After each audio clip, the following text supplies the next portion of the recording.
Primeira coisa que a gente tem de lembrar é isso. Então, história envolve uma construção a partir de alguma coisa que a gente pode ver, como é sempre em ciência. Pode ver, pode mensurar, pode de alguma maneira constatar, né? O que que a gente pode ver em história da Índia, que é o nosso caso aqui? A gente pode ver objetos materiais que envolvem artefatos, pode ser construções, arquiteturas completas. A gente vai falar de um templo do século XVI, o negócio está lá inteiro ali em pé. Se a gente vai falar de uma construção de arquitetura de mais ou menos 3.000 antes de Cristo, a gente não tem mais nada em pé, mas a gente tem algumas fundações nos chãos de algumas cidades e consegue também ter o privilégio de ter uma visão do que foi aquilo há mais ou menos 5.000 anos atrás. Juntamente desses artefatos materiais, a gente tem uma coisa chamada texto. Produto da linguagem verbal, em manuscritos e em pedra também, né? Tem muita coisa que foi deixada escrita em pedra. São inscrições, né, que a gente chama, né? Essas escritas estão a gente não chama exatamente alfabeto, né, mas estão numa escrita, né, a gente chama assim, que já é da mesma família da escrita que nós aprendemos hoje em dia para estudar a língua sânscrita. É uma escrita que nós chamamos hoje em dia de Brahmi, da palavra Brahman, igual ao nome do Deus, e que o seu descendente do seu descendente, o seu tataraneto, resulta no Devanagari, que tem a forma que tem somente a partir do século X, aproximadamente depois de Cristo, né? E aí é escrita que, por razões sociais, políticas, econômicas, tornou-se a escrita da língua sânscrita impressa no contexto acadêmico internacional, né? A língua sânscrita, vocês pensem na Índia como um local de muita diversidade. Quem não teve contato ainda com a Índia física, não visitou, ou tem pouco contexto histórico e social da Índia, pensa que na Índia é tudo de muito, né? Então é muito tempero, é muita cor, é muita música, é muita gente, e é tudo muito variado. Há muitas línguas, hoje a gente conta mais de 1.000 entre variantes dialetais e línguas, e uma quantidade enorme de escritas também que são regionais. Então, imaginem como no Brasil e de São Paulo a Minas Gerais a escrita já mudar e a língua já mudar. Não é só uma mudança de sotaque, não é uma mudança de expressões regionais, é uma mudança real de línguas, né? Há hoje 22 línguas oficiais registradas na Índia. Então é bastante coisa, línguas oficiais, né? O Brasil, se não tivesse passado pelo genocídio, por todo o processo que a colonização trouxe, certamente ia ter mais línguas sendo utilizadas oficialmente e no contexto social, né? Porque a gente simplesmente teve não só o genocídio, né? Muitos, né? Não foi um só, de muitos povos, mas teve também a desvalorização e o menosprezo pelas culturas locais. Então a gente mal sabe, né? Se não vai fazer parte daquelas culturas, que línguas mais se fala no Brasil além de língua portuguesa. Então imaginem a Índia como um lugar de muita diversidade, onde há muitas escritas, né? E uma delas é o Devanagari, que é essa que a gente aprende hoje em dia, e que se tornou, no século XIX, a escrita que a comunidade internacional utiliza para alcançar o sânscrito. Mas se eu vou ler manuscritos da Caxemira, eu vou precisar aprender Sharada, que é uma outra escrita.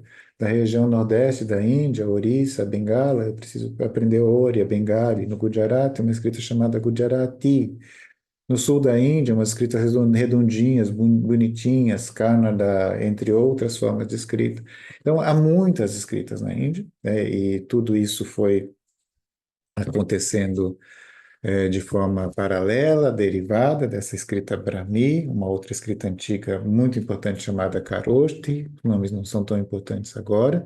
O processo da língua usada na Índia também é uma coisa muito diversa. A gente tem a língua sânscrita, que está na maior parte desses manuscritos que nós estudamos, mas há outras línguas na Índia também que foram sendo faladas e registradas.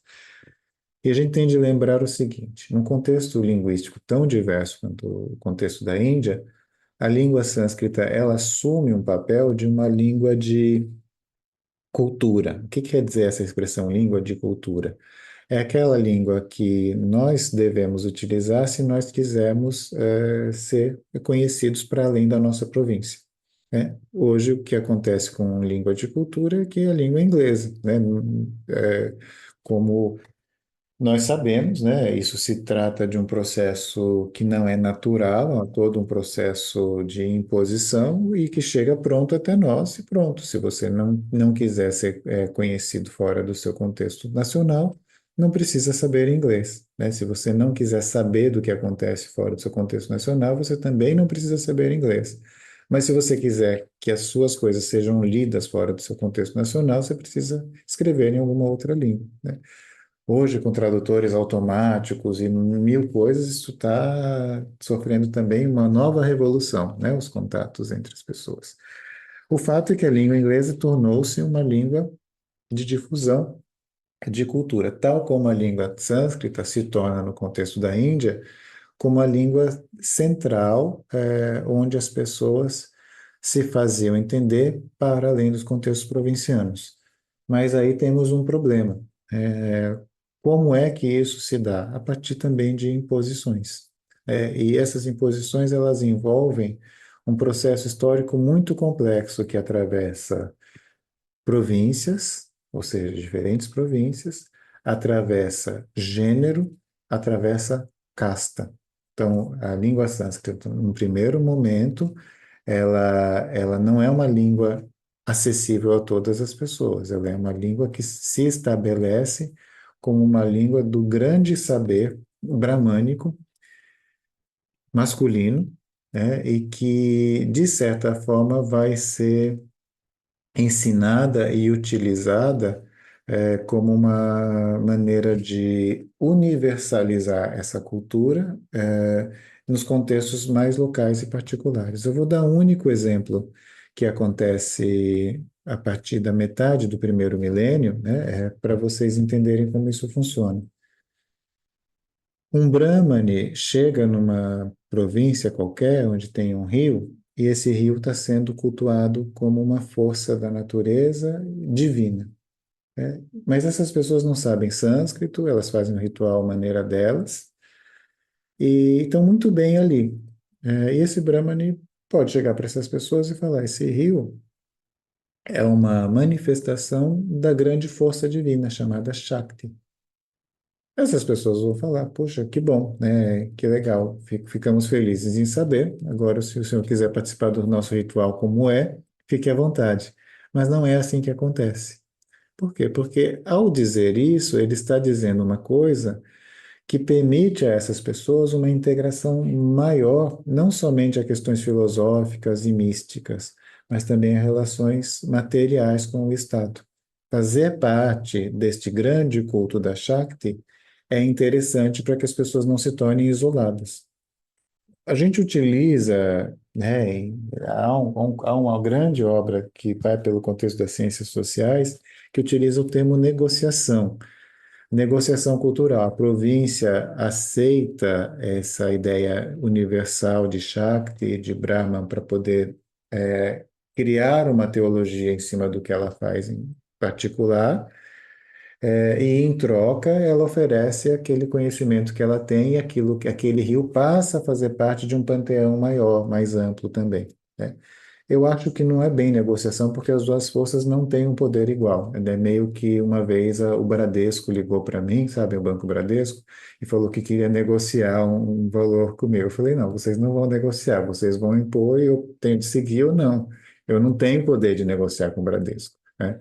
É simples assim, você não está negociando, você está dizendo que se eu não seguir isso, eu vou ter problemas, né? Portanto, eu não posso dizer que eu estou dentro de uma negociação, né?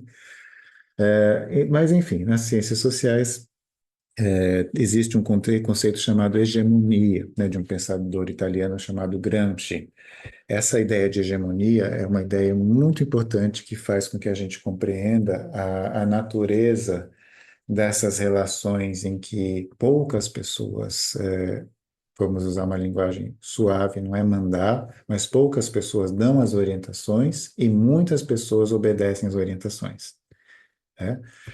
Como isso se dá, mesmo quando a maior parte das pessoas está em condições de privação, está em condições que não são boas, em uma vida que não é a vida que elas gostariam de ter, elas seguem reafirmando essa estrutura, esse sistema, elas seguem acreditando que aquilo é bom e, portanto, aquilo se mantém daquela forma. Né? Então, o conceito de hegemonia diz respeito à ideia de que não se está favorecendo um grupo pequeno de pessoas à custa do trabalho de um grupo grande de pessoas, mas se está favorecendo uma coisa chamada ordem e harmonia.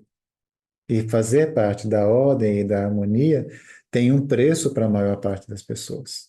E com isso a gente consegue explicar por que é que não há grandes revoltas, mesmo que as pessoas estejam em situações, às vezes, muito lamentáveis, de privação, né?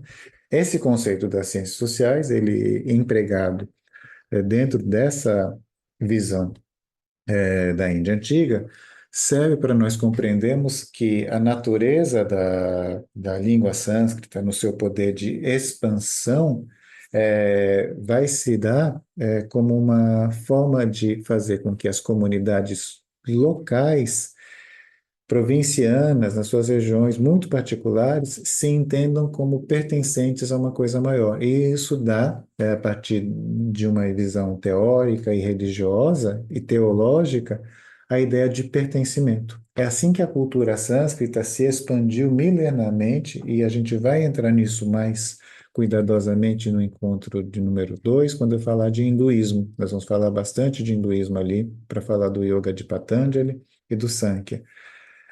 Como isso se deu, o hinduísmo que a gente conhece hoje é um hinduísmo que tem origem nos Puranas, ainda que tenha nos Vedas, que são mais antigos, e a gente vai falar muito de Puranas ali naquele momento. É nos Puranas que estão os rituais, as práticas que os hindus fazem, como a gente conhece hoje em dia. E a expansão dos Puranas se deu como resposta à expansão do budismo. O budismo foi uma espécie de contracultura, e aí a cultura teve de se manifestar. Então, isso fica para o segundo encontro. O que é importante a gente entender hoje é que quando nós falamos de sânscrito, nós não estamos falando de uma língua que representa toda a sociedade. É isso que é muito importante a gente ter aqui. O sânscrito não representa nem todos os gêneros, se a gente quiser pensar numa quantidade ampla de gêneros, nem dois gêneros, se a gente quiser pensar naquilo que é mais básico e fundamental dentro dessa visão dicotômica de gênero.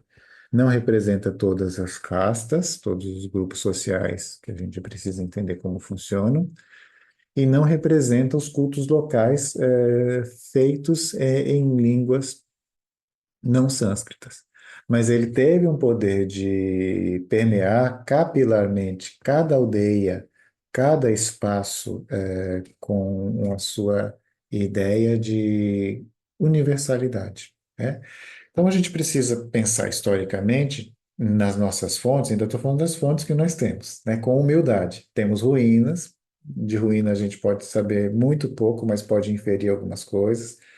Temos templos, temos arquitetura muito bem feita e muito antiga. Os templos na Índia começam a partir de 3 depois de Cristo apenas. Não há templo anterior a isso. Não é que não sobrou, não havia construção de templo anterior a 3 depois de Cristo. Nós temos textos em língua sânscrita, que são aquilo que eu posso trazer aqui para os nossos encontros, e textos em outras línguas, alguns muito antigos de antiguidade semelhante ao sânscrito, como na língua chamada Tamil, que é do sul da Índia. Não tenho o menor conhecimento de Tamil, não sei nem falar eu em Tamil. E textos de outras línguas mais recentes, como Hindi, Bengali, Caxemiri, Urdu, já a partir do segundo milênio, né? É disso que a gente dispõe. E, além disso, a gente precisa entender que manuscrito é um negócio que estraga fácil. Desce, o rato come, apodrece, mofa, está sujeito a inundações, está sujeito ao fogo, né? Então, o que a gente tem é uma quantidade muito grande de manuscritos que foram compostos já a partir de um período que não tem mais do que 1000 anos. Século XII já é um manuscrito muito antigo.